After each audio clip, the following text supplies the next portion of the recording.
Saudara tim hukum PDI Perjuangan mendatangi Bareskrim Polri melaporkan dugaan penghinaan Roky Gerung terhadap Presiden Jokowi.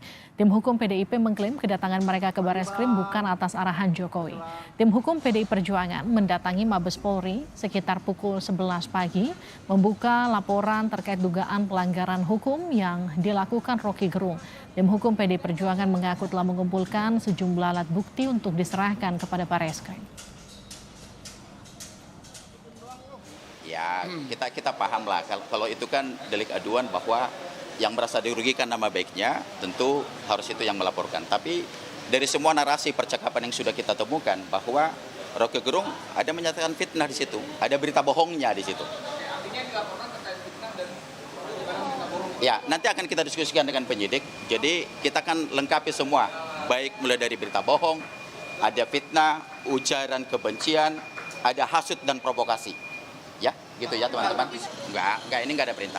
Ya, ini memang tugas kita dari tim hukum. Ya.